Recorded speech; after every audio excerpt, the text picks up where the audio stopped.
Yeah. Okay, I'm coming. Oh shit. Your Horrorpack has arrived. Yeah. Thanks.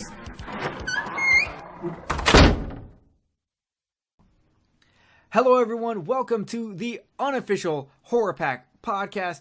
My name is Jerry, and I am joined by the greatest person to live yesterday, Carly. Oh, please. You know what I did say today, though? I was like, yesterday. Yeah, I was kind of like, I don't know if that's a compliment or what's going on, but yeah, whatever. I just said it. Either way, we are back once again with a new horror pack. We've got November's horror pack, so we're about to bust that out and go through it. But before we do that, Carly, how you been? I've been all right. You know, just working, watching movies, same old, same old. School's been driving me crazy, like just trying to get all my homework done, and I want to watch movies, but I have responsibilities. But other than that, I'm surviving. How are you? I'm pretty good. You know, I can't complain, I guess. I'm getting ready for Christmas, buying presents and... Oh, yeah, that too. All that jazz. Been watching a bunch of Giallo horror films. Nice. So, it's been pretty good. So, I don't know if you saw this. So you know, I talked last time how there's the pop-up pack that Horrorpack does? Yes. So, they just sent out an email that now is saying it's no longer a $5 membership per month. Membership is now free. So, which I mean, basically means I guess you don't get that $5 free in shipping. So now there's less of a risk. Literally, there's no reason to not be signed up for Horrorpack or for a pop-up pack because there's no membership. So you literally will just get an email that says pop-up packs open for thrillers. Go check it out. And if you see some movies you want, go get them. They did a sale for Black Friday where they did a bunch of like $3 and $4 Blu-rays. And I picked up a couple in there, mostly comedy. I picked up like Zack and Miri Make a Porno and Easy A. Plus, like, iRobot. Nice.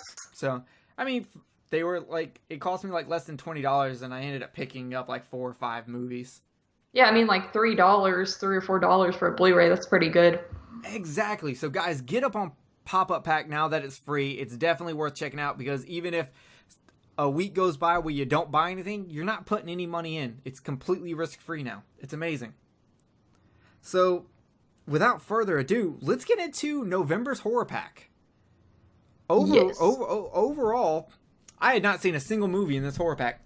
Had you seen any of these 4 before? No, I hadn't. And like I did my unboxing video for YouTube, and usually I do the unboxing and I feel very knowledgeable about at least like 1 or 2 of the films, but I felt like an idiot because I was pulling them out and I was like, oh, don't know anything about this one. Don't know anything about this one. So yeah, I'd never seen any of them. Yeah, I had heard of 2 of them but I didn't know much about them. And then 2 of them, I had no idea. So let's go into it. So the first one we're going to take a look at is The Barber, starring Scott Glenn. I know nothing about this movie. You? No, I didn't either. There was another movie called The Barber, and at first I thought that's what it was. It has like Malcolm McDowell, which I've never seen that one either, but I was familiar with it. So, you know, I knew nothing about this movie. I read the back of the cover before I put it on just to familiarize myself with it, and then I did end up watching it. Did you watch it yet or anything? I did not, so let me read the synopsis, and then we'll let you give you a review of it. All right. So, he was seeking revenge, he found true evil. Eugene Van Wingert? I don't know how to say that. Is a small-town barber hiding a dark secret. 20 years earlier, he was arrested for several gruesome murders, but was released due to insufficient evidence. The detective in charge of the case killed himself in despair. Well, now that the detective's son is in town, with a few secrets of his own, he is seeking revenge or hoping to learn at the feet of the master. Through the film's myriad twists and turns, you'll realize there's much more to evil than you could imagine. Okay, I'm very interested in a review of this now. Yeah, well, yeah, it's a pretty decent synopsis, really. You got this guy, it opens up with like some chick getting murdered, and then you see like the dude he gets off on the murders and things like that, and then years later he's working as a barber and he's going by a fake name. I think the name, I didn't really look it up, but it sounds like it's probably like a different, I forget what they call that, where you like take the letters out of the one name, rearrange them, and then make up a whole new Anagram? name. But yes, that's what it sounds like. I'm not sure. I didn't research it or anything, but that just when he like says his name, it sounds like that. So anyway, he's working as a barber. He's like really good friends with the sheriff, and the sheriff's kind of like really protective of the dude because people like figure out who he is, and he gets like a lot of shit for it. And then, the detective's son who killed himself when the detective dude was a little boy, the little boy's all grown up, so he seeks out this guy. Basically, he's kind of obsessed with the case. He's like researching where this man is now, and then he finds him at that barbershop, and then he's basically like begging him to teach him his murderous ways and things like that. And it's really interesting because like the barber dude kind of just takes him around and shows him techniques on how to like lure girls into cars and things like that. And it's just like really creepy because it seems very realistic. And I can't really say too much more because there's a couple plot twists type deals going on in this movie, and I don't want to really give them away. So it's kind of hard to talk about, but I thought it was a pretty good movie overall. It felt a little bit more like a crime type mystery film than a straight up horror film, but it definitely has like the horror elements to it. And yeah, I think I gave it a 7.5 out of 10. Okay, it sounds kind of like a different twist on that movie, Mr. Brooks. I've never seen that. Ashton Kutcher's in it. He meets someone who's a serial killer and asks the guy to teach him how to do it. It was alright. Well then, yeah. It was decent. So, okay, well, I'm pretty interested. I'll have to watch that. The next movie, and this is actually the movie that I want to watch the most out of all these, is Would You Rather?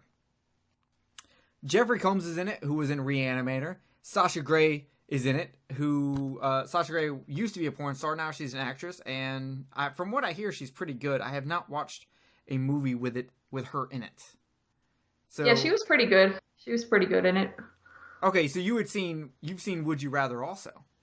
Yes, You're I way had better not. at this than me. My goal was to watch all the movies. The next one we're going to talk about, I did not get to, but yeah, I figured I'd try to give them a watch just because for this particular episode, we clearly were clueless on all of them. So Yeah. I just wanted to give us more to talk about, but yeah, I mean, Would You Rather? It's also got Brittany Snow in it. I believe she's from like that awful Prom Night remake. And Brittany Snow, she's in Pitch Perfect.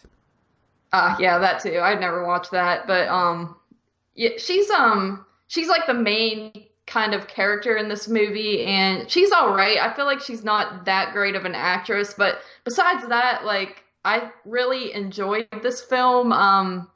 The plot's basically like Brittany Snow's character, she's struggling because her brother has leukemia and the parents are both dead. She says something about an accident at the beginning. You don't really hear exactly what happened, but you assume the parents just died in a car accident, and now she's kind of burdened with taking care of her brother, and he's like actually dying. He needs a bone marrow transplant. She can't get a job. Like she applies places and isn't getting hired. So she finds this dude who's basically a bajillionaire, and he's like, hey, you could do this, just come to my house and I'll show you. It's like a game we play where you can have a chance to win all this money to put yourself through school, and we would also get your brother like a donor and just like make all your dreams come true, basically. So she goes to this house, and there's a bunch of other random people there, like John Hurd's in this movie too, and Sasha Grey, of course. I think that's the only actors I'm familiar with. And then just a bunch of other random people who also want the money or something for one reason or another. And their game is to play Would You Rather, and the Would You Rather game is basically just like a terrible game where it's like they have to say like, would you rather do terrible things to this person or terrible things to yourself? And Oh wow. then basically the winner is the last one living. So it Yeah. gets very dark very fast. I thought it was a very fun movie overall. Kind of, dramatic, very intense and suspenseful. Jeffrey Combs does a great job.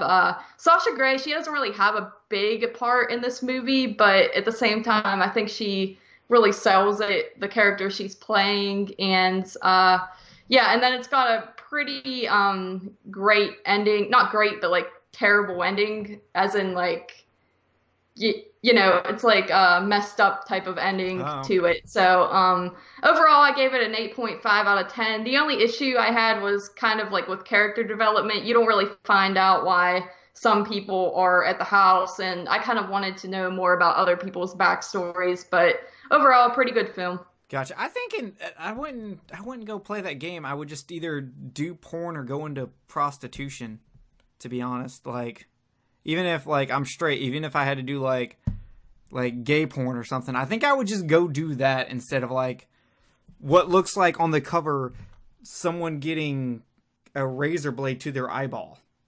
Well, the thing is, they don't know that this game's gonna be fucked up Oh, before they don't know. Okay, they don't know. Yeah, ahead of time. they're literally just like kind of tricked into this. Well, they're told it's a game, but they're not given the exact basis of it, and then they're kind of stuck doing it. So, porn wasn't really an option. Oh, well, fair enough. When they get in there, are they locked in there? There's a bunch of dudes who basically have guns, and the doors are locked, so Oh, they're okay, they're kind well. of effed. Shit. Yeah. Okay, not much of a choice there. Yeah. So, our next movie is Maggie, which has Arnold Schwarzenegger in it. I heard about this coming out. I did not watch it. One, because I don't really care all that much about Arnold Schwarzenegger, because I'm not a big action guy. And two, I'm not a big zombie guy. I like and if I'm gonna watch zombies, I don't like new age infection zombies. I like Italian zombies, all dirty and stuff. Yeah. And this Yeah. is the one you hadn't seen. You've not seen this one, right?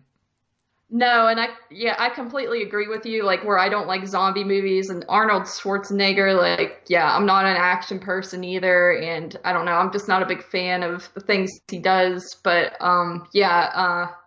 yeah, I'll definitely watch this movie though, just because I'm weird about I have to make sure I watch every movie in my collection, or else I just sit there and like OCD kicks in, and it's just crazy. So I'll definitely watch it probably like in a week or so. But yeah, it was the last on my list, really. Yeah, so a teenage girl becomes infected by an outbreak of a disease that slowly turns the exposed into the walking dead. During her transformation, her loving father stays by her side, burdened with protecting her from the outside world and protecting the outside world from her. It kind of sounds like the ending of Shaun of the Dead when he just had his buddy chained up in the shack out back and was playing PlayStation with him. I'm gonna be that person and say I've never seen Shaun of the Dead either. Wow. I don't like zombie movies, but if you like horror comedies, it's literally one of the best horror comedies ever. Fantastic. I hear so many mixed opinions on it. Like, some people think it's so overrated, and some people think it's the best movie in the world. So like, I definitely have to watch it, but It's definitely good. I like it. I can definitely see how people don't. If you don't like horror comedies, you're not gonna like it. If you don't like dry British humor, you're not gonna like it. But even then, it kind of dwells into some non-dry humor also. But for the most part, it's still dry humor. So I don't know if I'll ever watch Maggie. Maybe we'll see what happens. I'm just not a big zombie infectious fan. But I don't know. You listeners out there, tell us. Maybe we need to watch it. yeah, I've heard it's pretty good. And that synopsis, like, it sounds better. Like, it sounds like it would interest me a little more than other zombie films because it sounds kind of unique. But I don't know. I'll just have to see. Yeah, it could be like how we got blindsided by the Morningside Monster. Yeah, With this exactly. drama. So that could happen. Mhm. And speaking of that, Bitter Feast is our exclusive. It's from Yes. 2010. It is a horror pack limited edition. A food critic can dish it out, but can he take it? Revenge is on the menu for notorious blogger J.T. Franks when he publishes a rumor which leads to the demise of TV chef Peter Gray's culinary empire.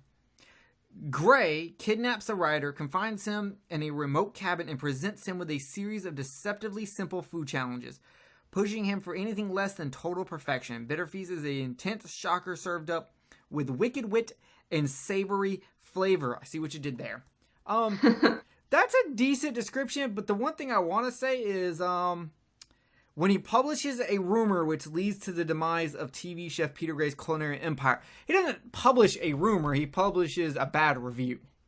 Yeah, it's just he's a critic. Yeah, I guess you could say him claiming that, because you find out that he claimed that they didn't use fresh things, they were using frozen things and claiming they were fresh.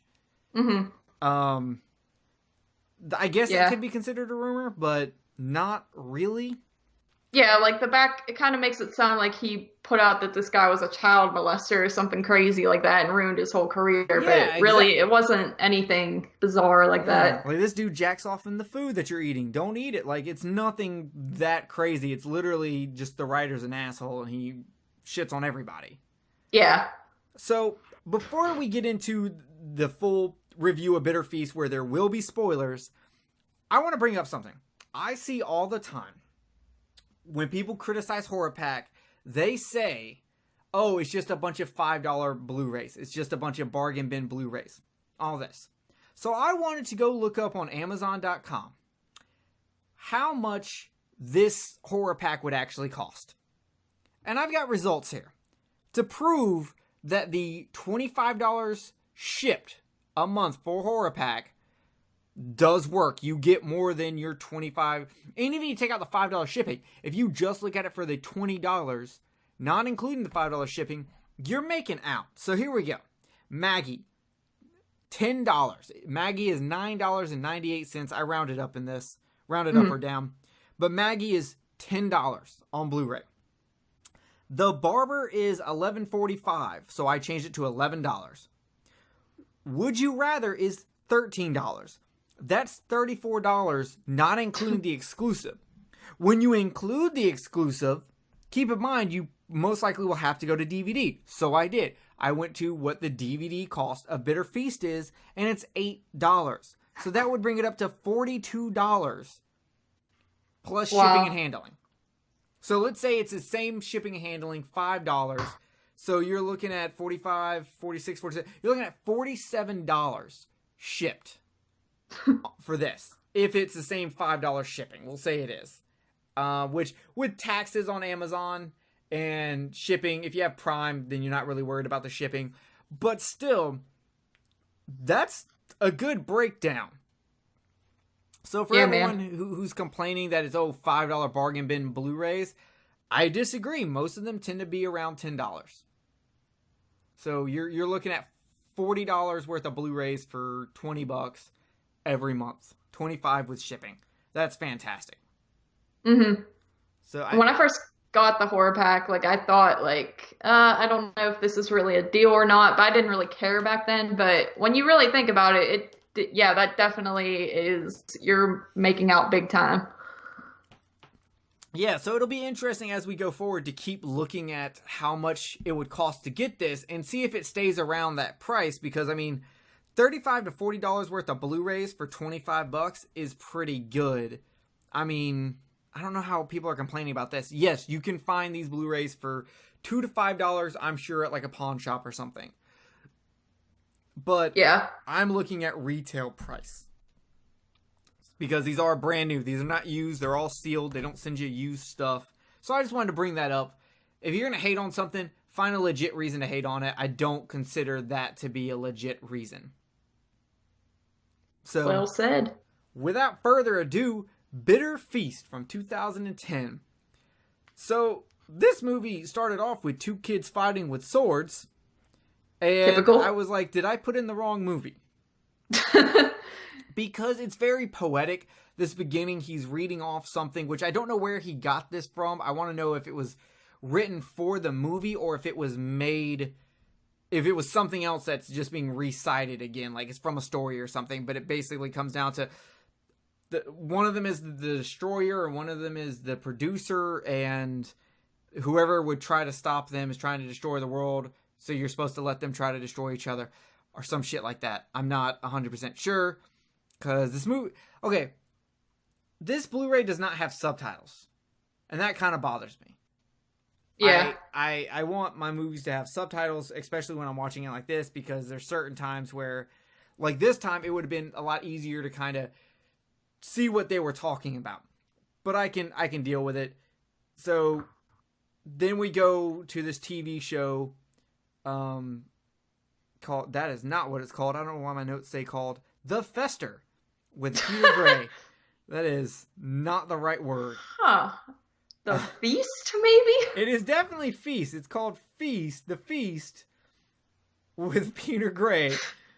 But for some reason, my phone autocorrected to Fester. Fair enough.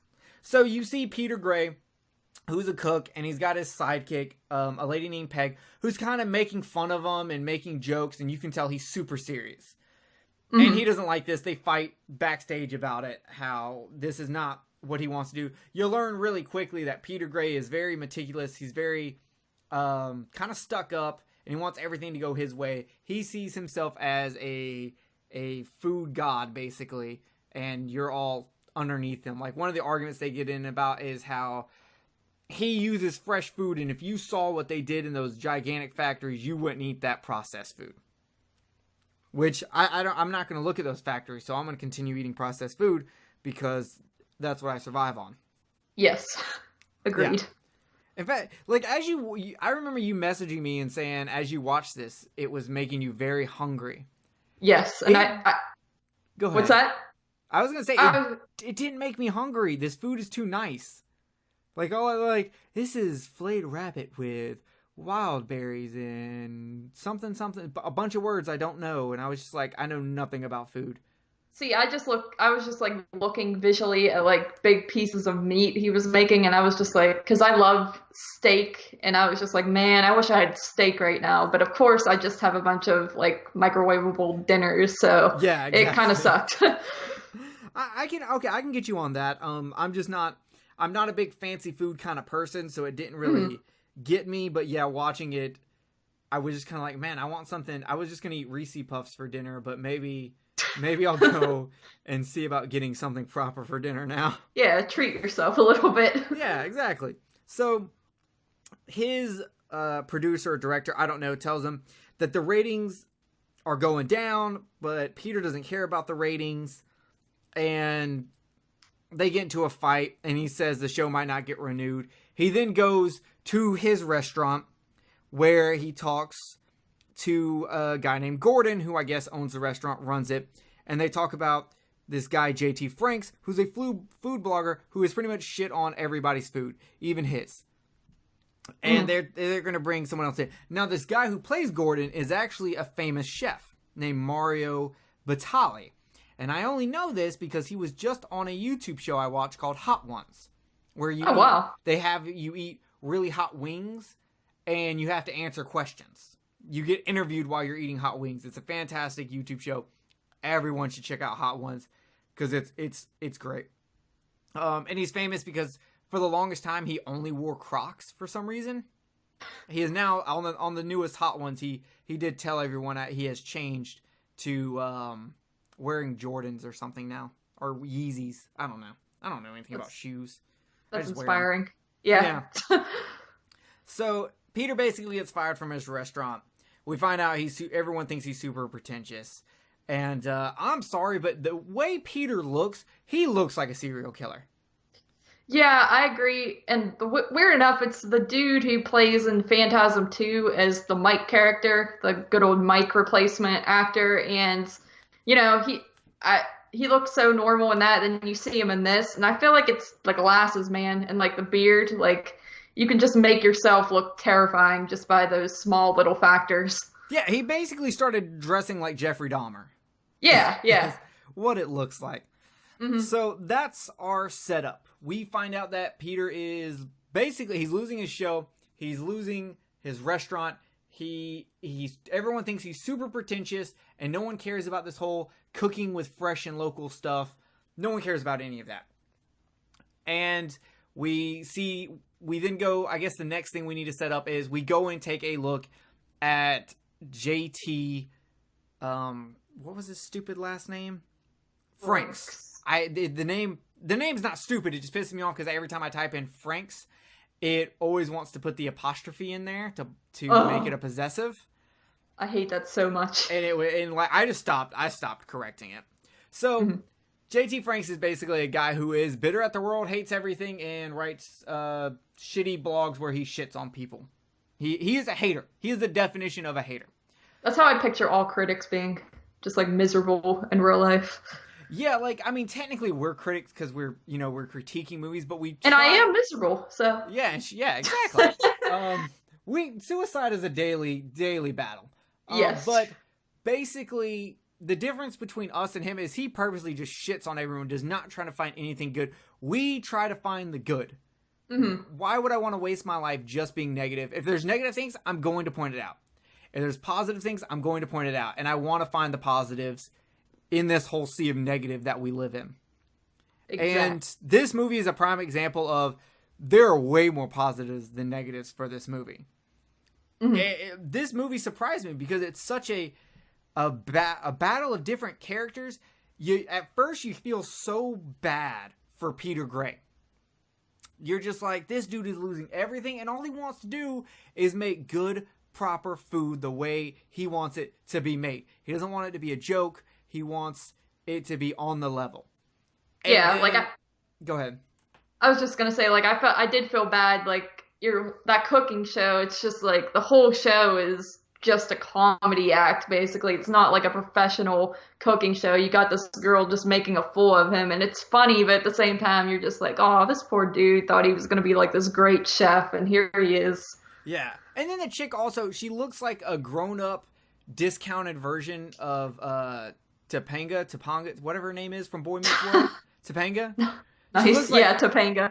Yeah, she looks like that. I should have looked it up and see if it was her. But no, she was a fine actress. Like, she did, like, her as an actress playing the role of another person who has to be on a show like that, she did perfect.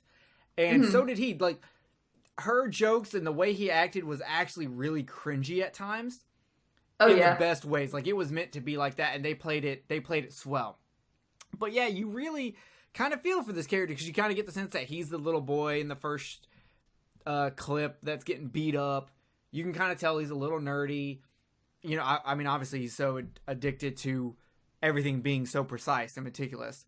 But then you go to JT and you're like, he's kind of a dick to his wife. He's a dick to everybody. He's a dick to that chick that's taking or not taking his order. She comes up when he's eating. He's like, is there anything else? And he's like, I would like joy, a dish, a bowl, whole trough of joy. And it's like, wow, dude, you're a fucking dick. Holy shit. And then you go to him and his wife, and he almost looks like he's half a second away from slapping her because she's basically like trying to be loving and trying to be nice to him, and he's basically a douche. But then you find out that they had a child who died of cancer. And obviously that is probably the thing that set him off. You find out that he was writing a book or going to write a book, and he just stopped. And now he's just a dick to everybody and things he wants. And his wife's like, you know what? I'm done. Let's just start over. Tell me right now, do you want to have a kid or not? Let's just start over. And his reply was devastating. He basically said, there was a moment when you were packing your bags that if you left and never came back, it would be the exact same as if you came back. Yeah, that was cold. That hurt my heart a little bit. Like, that's worse than saying, I don't give a shit if you never come back. Fuck off.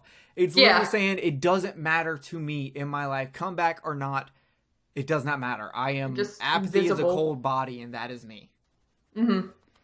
Like, obviously, the death of his child to leukemia destroyed him. So, and at this point, you're kind of like, he's still a dick. He is a dick, but there's a part of me that's like, but I understand now. Like, he's very upset with his life because his child died. Yeah. So you kind of get it. He leaves his house and then bam, he gets whacked in the face. I'm guessing I'm saying it's a frying pan because it's about cooking. I don't know what he got whacked in the face with. Yeah, I don't know either, but that's a good assumption. Yeah. So now we get into the meat of the movie, which Hey. is yeah. Hey, Hey. there you go. Which is Franks versus Peter. And this is where you get it is awesome. While there are times in this movie where I wish it would quicken the pace a little bit, it does build the tension. It does make you really start seeing how crazy Peter is. Because as you go through this whole process, Peter just gets crazier and crazier. Every time he opens his mouth, it's something crazy. Mm-hmm. But I like how he kind of, like the dude will like talk to him and he just completely doesn't reply to this guy at all or acknowledge him. He just keeps saying what he wants to say. The Peter character does. And I'm just like, that's fucked up. Oh yeah, he's just like telling him the rules of the water, and the guy's like just like talking shit, and he's just completely ignoring it. Like And it happens the whole movie. Mm-hmm. Yes, he is calm and controlling this entire time. It's actually really frightening. And then so basically there's 3 food challenges that happen. So, besides the water, I don't really consider the water one because he says the water is him teaching him the rules. He wants him to understand that there are rules. Phase 1, respect the rules. And that basically is him telling him, we're going to go down to the stream, you're going to get a bucket of water, and you're not going to drink the water until we get back. He goes down there, gets the water. On the way back, though, he sits down and tries to sneak some water. Peter hits him with his rifle, and all the water gets knocked over and spilled. And he doesn't get any water, and he gets tied to a tree with a chain and just left to sleep outside all night. Which would suck. Oh, it does suck, because think about, 1, you're in New York, and 2, you see Peter all the time with a jacket. Yes, like, and I'm a cold person all the time. Like, I am always freezing, so I just picture, like, I know how, like, you're outside and it just gets more and more cold, and I was just thinking, like, man, that is torture. Yes. So, phase 2, we go back to the basement, and phase 2 is learning empathy. As a critic, you have no emotional connection to your work. Now, I thought this was interesting because as we look at serial killers, a lot of times they talk about people lacking empathy. Mm-hmm. And we later find out during test number 2, when he's doing the stakes, that Peter killed his brother. He stabbed him in the neck, which, I mean, technically it looked like it was self-defense. So that's whatever. And it's like, okay. And I remember watching, I'm like, they better explain what happens with this legally. Like, you can't, I hate when movies, like, do something crazy and then there's no, like, real world repercussions, legality to it. Yeah, me too. They kind of do. He goes, basically, I buried my brother and no one found him. And there's a part of me that goes, what are you, like 8? You're like 8 and you buried your brother? You dug a hole, buried your brother, and no one found him? I just think, like, and the kid's, like, covered in his brother's blood, and, like, I just feel like people would be suspicious of this kid, even though he is 8. I don't know, it just seems, I'm thinking, I want to know what happened in his home life after his brother disappeared. Yeah, I really want to know also, like, that's crazy, and to think that he did that, and then he's trying to teach someone empathy is very, very interesting. Yeah. It's just a very...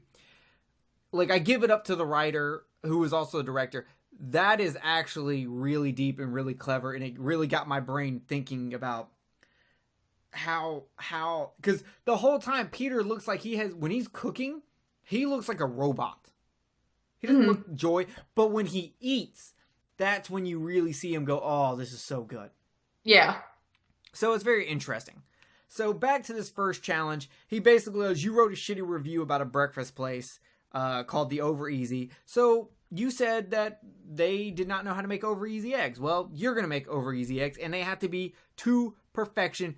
If you break the yolk, you're not eating. So he, of course, starts cooking it, and he's doing it with his hands tied, and he breaks the yolk, and Peter's like, you're not going to eat. Well, he goes and just grabs the food anyway to try to eat it. And Peter grabs the frying pan that it was just on heat and slaps him in the face with it. Brutal.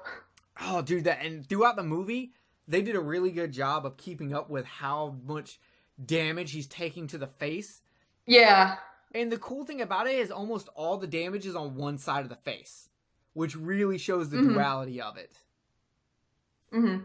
Which I thought was interesting. And I'm sure there's some kind of like small psychological thing in there where this is representing some kind of like duality of each character. Because both of them, like, you're starting to slowly go, yeah, that dude's a dick. He deserves it, to, whoa, Peter, you need to chill out. You're coming a little crazy. I was on your side earlier and now I'm not. And you're flipping the game. Like you're seeing a whole nother side to each other's face. My thing is, like, this whole just thing, like, this whole revenge story is just seems so bizarre, like, compared to other revenge stories. It's just so weird. It's like, this guy's on a cooking show and he got a bad review and now he is torturing the guy who gave him a bad review. Like, when you actually think about it, it just seems very weird. And it's almost like, even though that JT guy is like a dick, I'm almost thinking like, oh man, he really didn't deserve this much to begin with, to be like kidnapped and stuff like that. So I don't know. It's just really a bizarre story when I like wrap my head around it. Yeah, especially when if you just say, dude writes a shitty review of another person and that person then kidnaps him. Like, but obviously he blames Franks for ruining his career. Right. Which he didn't ruin his career. Peter kind of ruined his own career by not being able to adapt to what the landscape needed for his show, and everything is built around the popularity of his show. Yeah, he's too set in his ways in particular. Correct. He did it to himself, and now he's blaming Frank. So, it's whatever. We get an introduction to a new character, a private investigator named Cooley. I think that was his name. Pretty sure it was Cooley. I just kept calling him P.I. Yeah. In my notes, he was just P.I. And here we just get like a kind of introduction and kind of see that the private eye is like, well, I mean, you might have something against him. He called your venison burger a vasectomy scar. So you might be a little pissed. We go back to another scene that kind of irritates me, that there's no subtitles here. Frank's wife is on the TV talking, and I can't tell half of what she's saying because it's so much lower than what else is going on, the cooking and the soundtrack. But basically, yeah, like, it's like things like that. It's like you might not be supposed to hear it completely, but at the same time, it was almost loud enough to where you feel like you should be hearing it. But I agree, I couldn't hear anything she said either. Yeah, so that was the other thing. So I guess that scene is not about what she's saying. It's about the fact that he's seeing her, knows he's married, knows that people are looking for him, and he's got to make sure he does everything good, especially with this private investigator following him. Right. So we go into our second thing, and it's him grilling steak. And I know Carly's drooling at the mouth thinking about the steak again. Oh, yes. They review another place called Black and Blue, and how JT basically says, no one can cook a medium rare. Why can none of you idiots do it? 3 minutes cooking, flip it over, 3.5 more minutes, flip, repeat, a monkey can do it. And then Peter says a funny line saying, calling all monkeys. And he goes, if you can cook it to medium rare, you can eat it. So he goes to start cooking it, and while he's cooking it, Peter tells a story of his older brother, Johnny, and how he was a cruel kid, and that he basically killed his brother and buried his brother. Which is terrifying, because that's when you really see how messed up this guy is. And you can just see, like, the fear in JT's eyes. He's just like, oh my god, like, this dude's whack. The scariest part about it is he went his whole life, never, as far as we know, never killing another person. Yeah, never snapping, just being a normal dude. Yeah, his life's going good. I mean, obviously he put hard work into his life. He became a very famous chef. Yeah. Or at least semi-famous. And then when it all came crashing down, he kind of put his anger towards a blogger, which who doesn't want to put their anger towards a blogger every once in a while? Exactly. Yeah, so he, of course, fucks up the steak. Steak is overcooked. He throws it out there. He goes over to say something to Frank, and Frank bites a piece of flesh off of his hand. Which never comes into play. I actually have to say this. There's a few times where really small things I took notes on because I thought they were going to come into play, and they never truly do. Mm-hmm. But they work so, like, you think it's going to be the one piece of evidence that gives the private investigator the hint, because the private investigator sees the hand bite and goes, "Oh, what happened?" He's like, "Oh, I burned my hand." "Oh yeah, what'd you burn your hand on?" "Cheese souffle."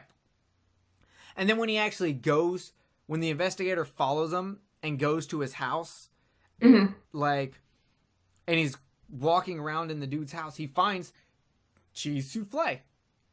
And then eats it. and then takes a bite and he's like, "Oh, it is good." Then he leaves his straw on the counter, and that never plays. And they show the straw, that never plays a thing. You think that, because when the scene first started and Peter left, I was like, "Oh, don't do it, Private Investigator Cooley. He is tricking you, 100%." Mm-hmm. And technically, they don't really reveal whether he was tricking him or not. I'm still sticking with he saw him following him. And I say this because there's a scene when they are riding down the interstate. He clearly looks up into, well, he doesn't look up, but the camera shows the rearview mirror and that the car is right behind him. Mm-hmm. And I'm taking that as the hint that he knows. Yeah. But the cream cheese souffle does not turn out to be anything. He doesn't get caught in a lie or anything like that. The straw on the counter, nothing happens. Yeah, it's kind of just like suspense, but then it just drops. Nothing major. Like, there's like, like the hand thing, like, okay, the detective saw it and it led to that like tense scene of, "Oh, I burnt it cooking." And he's like, "How was the souffle?" And he's like, "Delicious." And then all that. So like, that's kind of eerie, but other than that, it's just like kind of ends. Yeah, nothing ever comes out of it. And normally I would be like, "Oh my God, they wasted all this time on this. Nothing ever happens." But I actually don't feel like it's a waste. It's not. It was kind of cool because at the time I was like, "Oh, they're not doing some big like Hollywood trick reveal. It's 100% just normal conversations throughout this whole." This is an extraordinary situation, this whole thing. But it feels so normal. Everything just feels regular and feels normal, which makes it feel pretty realistic, honestly. Yeah, I agree. The tension's pretty good, and the PI, the whole time the PI is going through the house, you're waiting to see if you're going to see like a shot of Peter behind him or something. And it doesn't happen. It doesn't happen. It doesn't happen. He finally goes down into the basement, finds Frank's, has to go back out to grab the axe, and then bam, you hear the sound, and you're like, "Oh, he's dead. He got hit with the axe," because the axe was gone. And then he kind of walks back down and then falls over in front of Frank, so Frank knows that this dude's dead with the axe standing in his back. Because at first I was like, "Oh, kill off screen, come on." But technically he died on screen. I thought it was really... see the gore. I thought it was really creepy, actually, when he like walks back in there, because you could tell like he's about to be dead, and like just the way he walks, like you could just see like that wobbly way, and then he just collapses, and then the Peter comes down and his eyes are just huge, and he's like, he's dead, and then it's just like really creepy to me. Yeah, and that's the other creepy thing is when Peter comes down there to tell him he's dead, he's almost like telling him like he's dead and it's your fault. Yeah, he's like it's... Yeah, he just almost seems like scared that this guy's dead or something, even though he's the one who clearly killed him. It's just very bizarre and like eerie feeling. Yeah, because like it kind of makes you think, well, Peter isn't a person who just goes around and kills people. He doesn't do that. He killed his brother because it was technically self-defense, and he's doing all this to you. Technically, he hasn't killed you, but he's doing it all to you because you're a shitty person who does shitty writings to people, and he finds that, I guess, disgusting or something not worth living for, at minimum. So, and I do like the fact that he took the private investigator's gun. Like, that kind of shows how like thoughtful and prepared he is for things. So he points the gun. Peter points the gun at Frank, and Frank has had it. He's just sitting there calling him a coward, basically telling him to do it. But Peter keeps his cool, and he goes out hunting and catches a rabbit and picks berries, and he makes another dinner. Brings in 2 plates, and he then reads the feast review. Well, he doesn't read it. He has it memorized. And in that review, Frank said that is basically the review where he said, "You're not using fresh food. You're using frozen food. You're not tricking me." Mm-hmm. So one plate has the poison called nightshade. And there's enough there that if you just take one bite, it will not kill you. So one plate has the real fresh berries and one plate does not. The one that does not, that's using like frozen berries, has the nightshade. If you are so good that you can tell I wasn't using fresh berries that you're claiming at my restaurant, go ahead. Take a bite of each, and then whichever one you think is the real one, you can eat the whole plate. The cooking scene with the egg was super tense. Mm-hmm. The cooking of the steak was so creepy, hearing this backstory. But this dinner scene, where Peter just kicks back and just watches him eat, is suspenseful. It's creepy. It is tense. This is not since the Death Note anime has eating something been so tense. I don't know if you've seen the anime Death Note. No, I haven't. In the anime, there's a scene where Light hides a tiny TV inside a bag of chips. And while he's watching that to get the news of criminals so he can write it in the Death Note so they die, he slowly goes in there and takes chip. And while he's doing it, he has a monologue. And he's like, "You'll never know anything because I'll take a chip and I'll eat it." And it's like super just like intense and kind of funny. And it doesn't really work as well. But here it works. Yeah, go ahead. Man. This kind of made me think of like what's the movie Curse of Chucky, when they're all eating the chili and you're just wondering which chili has like the poison in it. That's kind of what this is, but it's a little more intense at this in this situation, because and you figure like the guy eating the food, it's almost like he's to the point where who even cares if it's poison? I'd rather die. So it's just like you don't know if he's gonna know which one is which, or if he's gonna know which one is the poison and he's gonna eat it on purpose just to die, or what's gonna happen. It's great. Yeah, I actually had that question myself. I wrote down in my notes that even if there is poison, I don't think he would care at this point. He's obviously showed like he doesn't care. He's willing to die. He already yelled at him to shoot him in the head anyway. Yeah. So there is that thing. I don't know if he chose the right one. If he he chooses wrong, people. He chooses the one with poison. And we also don't know if this is like a case like in The Princess Bride where both drinks are poisoned. You know? We don't actually know. Maybe both these plates are poisoned. Yeah. And you're right, there is a question is, did he choose the right one? Or did he choose the wrong one? And if he chooses the wrong one, did he do it on purpose? Is he just like done, I want to die? Mm-hmm. Because there's that scene after he does it and he's kind of dying, and then he gives like what he thinks is going to be his last review of the food, where he's also completely brutal. I love it. Yes. Oh man. He's like laughing. He's like, pasta overcooked. Yeah. Oh my God. It was so funny. And then Peter goes up and is like, "I've got the antidote. Did you think I was going to let you off that easy?" And that's where it made me go, oh shit. Did he poison both, or did he go, just in case this dude chooses wrong, I'm going to have it? And then that makes me wonder, did Frank choose wrong on purpose? Mm-hmm. No clue. He obviously doesn't care about his life. But Frank also gets stabbed in the hand, which is just kind of a jerk thing for Peter to do, to be honest. Mm-hmm. So we go back to Frank's apartment where we see the wife. She calls Cooley, gets no answer. She takes a bath. And I was sitting there the whole time when she's standing in front of the bathroom mirror and she opens it and closes it. I was like, all right, here we go. Cliche. As soon as you close it, he's going to appear right behind you kind of thing.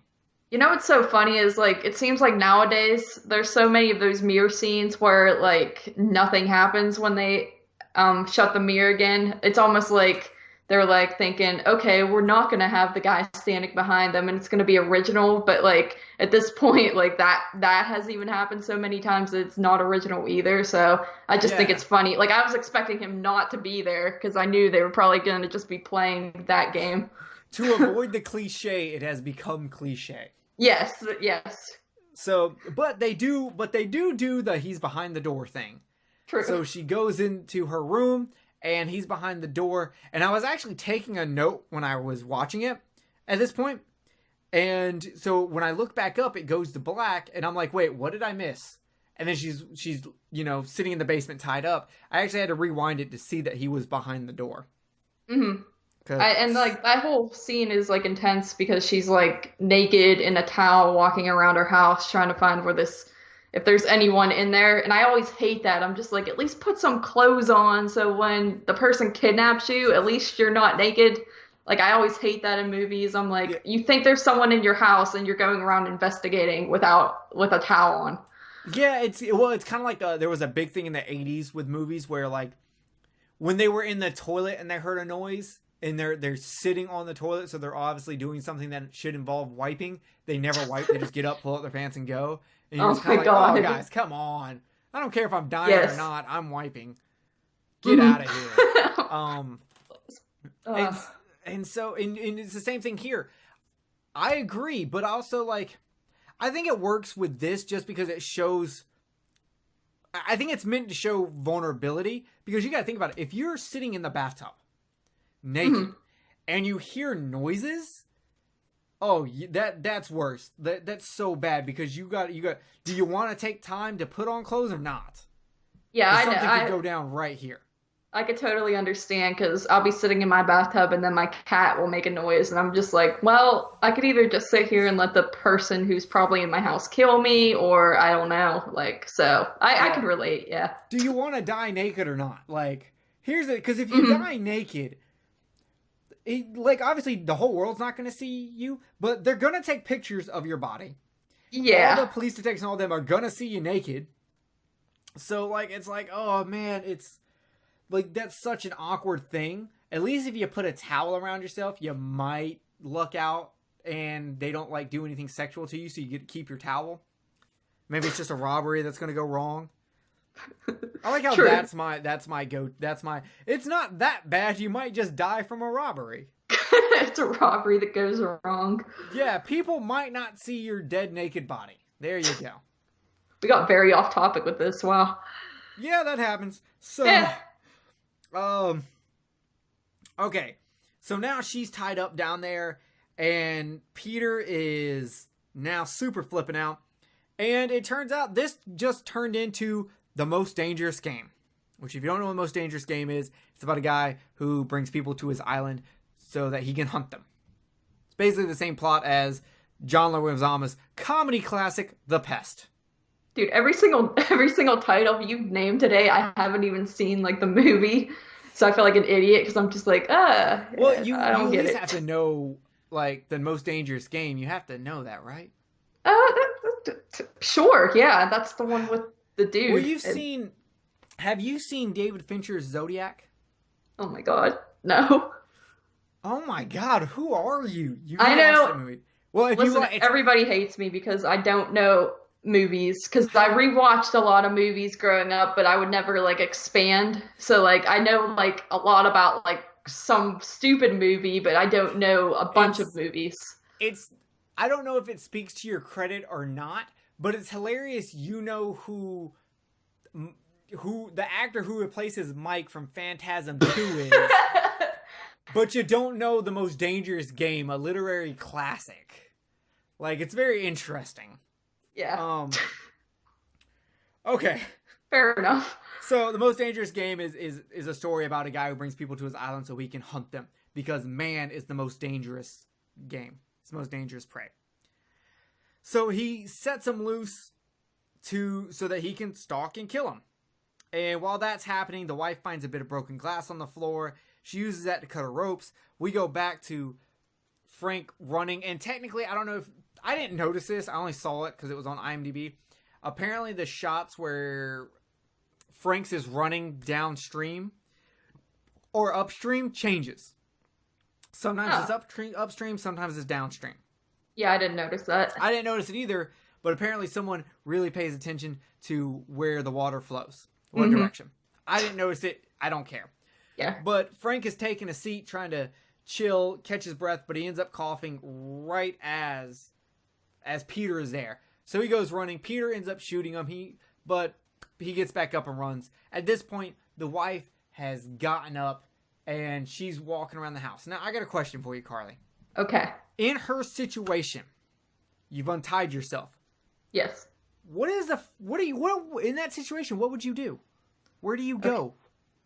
I've untied myself. I would probably, I mean, was there an opening to the basement itself, or did it just go up the stairs to There's the house? two openings. There's one that goes into the house and one that goes to the outside of the house. Now, we know that the one that is outside has a lock because the guy didn't break the lock. He broke the chain.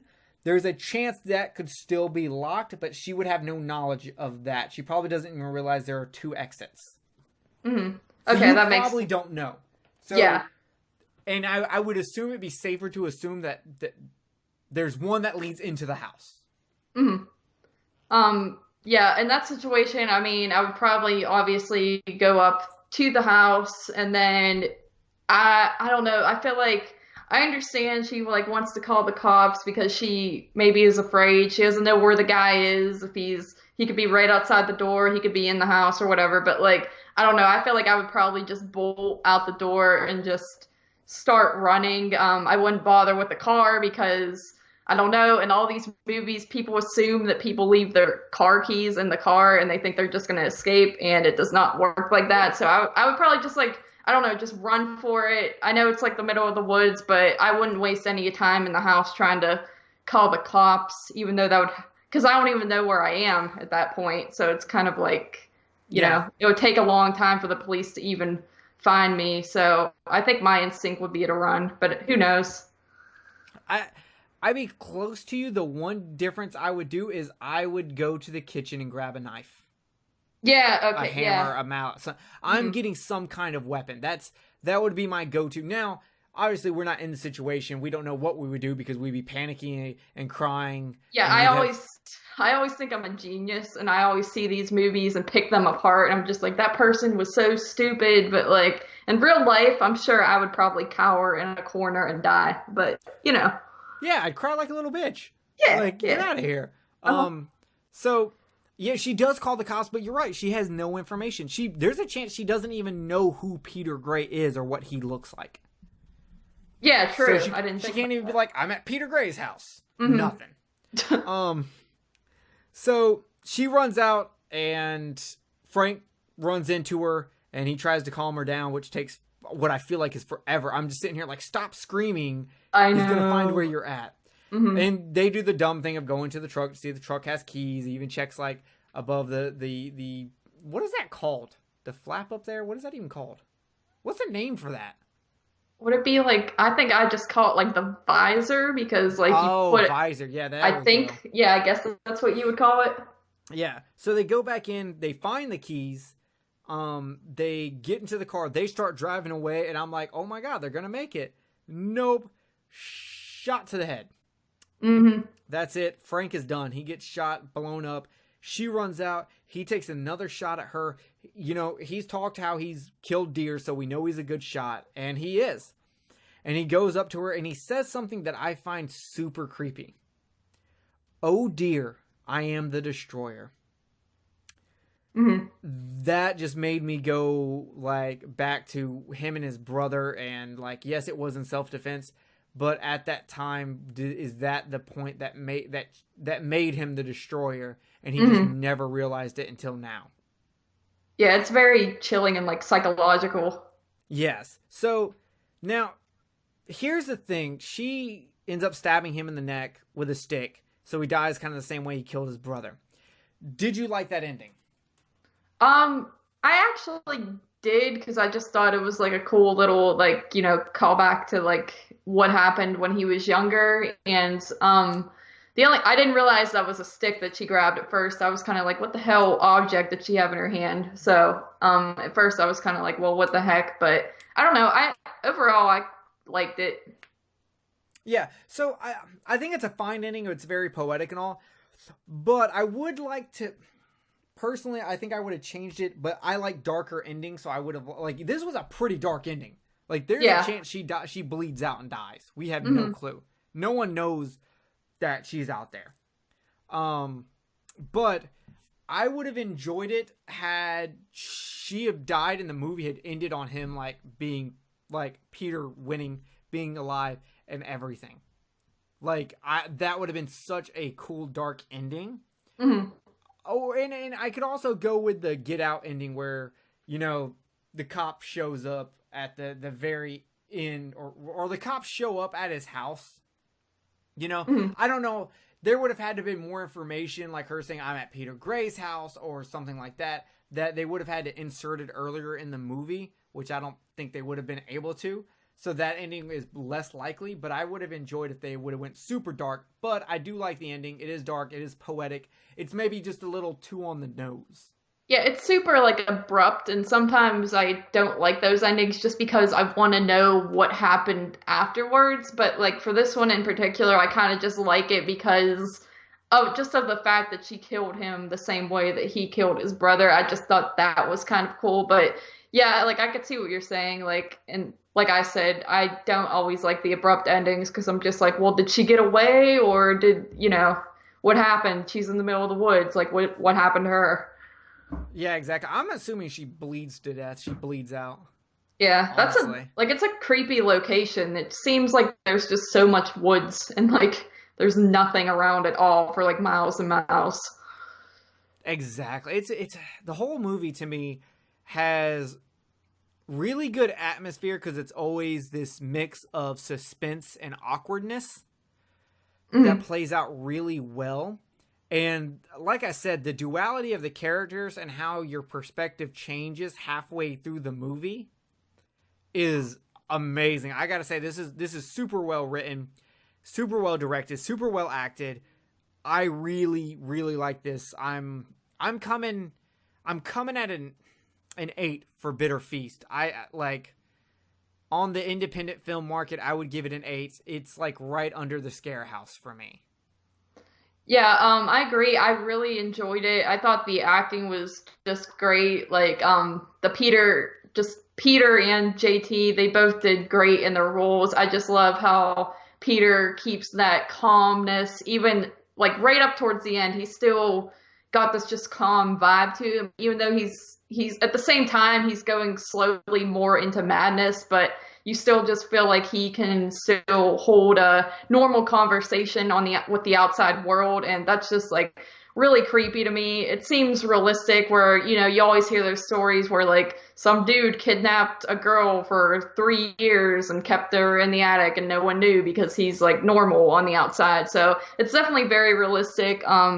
Like you said, I like how JT, you could just see how he's been beaten up and both physically and mentally. I think all the actors do a good job. My only like small complaint is, like you said earlier, the pacing. I almost feel like it could have been cut down a little bit. It's like 104 minutes, which isn't horribly long, but at the same time, I like some parts dragged just a tiny bit for me. But overall, I thought it was pretty well done, and I also give it an 8 out of 10. Very nice. So before we get out of here, we need to kind of rate this horror pack. So Bitter Feast gets a thumbs up from me. Me too. Okay. The Barber I've never seen, but after your review of it, I'm giving it a thumbs up. I want to see it. Yeah, I give it a thumbs up as well. That one's probably one that I wouldn't really rewatch a lot, but like I thought it was pretty solid. So thumbs up on that one too. Okay. Would you rather? Definitely a thumbs up. Jeffrey Combs is in it, Sasha Grey's in it, and from your review, I would watch this. This sounds really good because once you ruined my porn theory, I would have no other thing I could do but do it. So thumbs up on Would You Rather. Yeah, I think you'll really enjoy that one, and it's definitely got rewatchability. So thumbs up on that one. Then of course we have Maggie, which I don't know. I don't either. I don't like. I'm gonna give a thumbs down just because I have zero interest in it. Though I don't know if I almost want to give it a thumb sideways just because, but I'm gonna give it a thumbs down because I honestly have no intentions of watching it.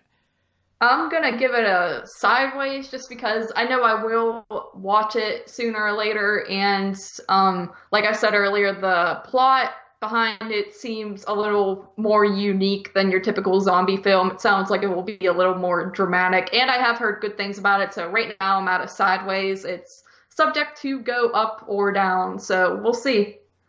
Yeah, so that leaves us with a pretty positive horror pack. That's at minimum, we gave 3 of the 4 movies a thumbs up, both of us. So that's at minimum. And then you gave a sideways and I gave it down. So that's like, what, an 80% rating? 85% rating?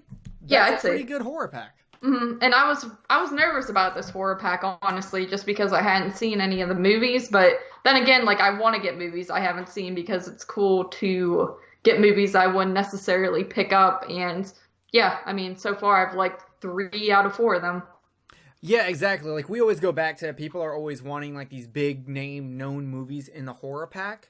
Yeah. And it's like, well, I understand that. But one of the reasons, like, we do horror pack is we want that mystery. And if I'm opening the mystery and I'm getting that, like, big name hitter every single time, that's cool and all, but it's not opening me up to newer movies that I've never even heard of. Because I've never even heard of Bitter Feast. I would have never watched Bitter Feast or The Scare House or Morningside Monster had it not been for Horror Pack. Exactly. And then, like, like I said before, I like the movie Joyride a lot, so I was thrilled to get that on Blu-ray, but at the same time, I've seen it a million times, so, I don't want to get that in every single pack I get. I want to mix it up a little bit. I agree. So, shout out to everyone working at Horror Pack. We're still loving it. I pointed out in this episode how good of a deal it is. It's $35 to $45 shipped worth of movies. For $25, you can't beat that. You really can't. So if you like to gamble, or if you're like me and you used to open up booster packs from trading card games, and you want that mystery back in your life, and you want more movies at the same time, do Horror Pack. They've got DVDs also. If you're not a Blu-ray fan, if you want to do DVDs, they got your back also. We do Blu-rays because we're hip and cool and we're new. You can also check out Carly's opening and get her surprise reaction. I didn't do it. I need to get back into doing it, but she did it, so you can check that out. Carly, what's your YouTube channel? Carly317. It is just CARLY 317. Simple enough. So yeah, check it out if you want, guys. I do I do the unboxings. I love doing those unboxings. It's just really fun and surprising. And then I do a bunch of other horror videos. So yeah, check it out if you're interested. Very much so. Definitely go check out her YouTube channel. Links will be in the description. Also, I want to say welcome back. I hear Netflix and Chill has finally dropped again. Yes. I've been like saying like, oh, we're gonna release an episode, I swear, on every single episode we've done on here so far, but for real this time, we just did episode, I believe it is 12, and we reviewed a pretty solid film, I must say, called Almost Evil, which is a 2017 release. If you are someone interested in the newest movies, you're trying to watch all the 2017 horror films out there, it is a horror comedy, and we give a pretty solid review, so please check that out and let us know what you think.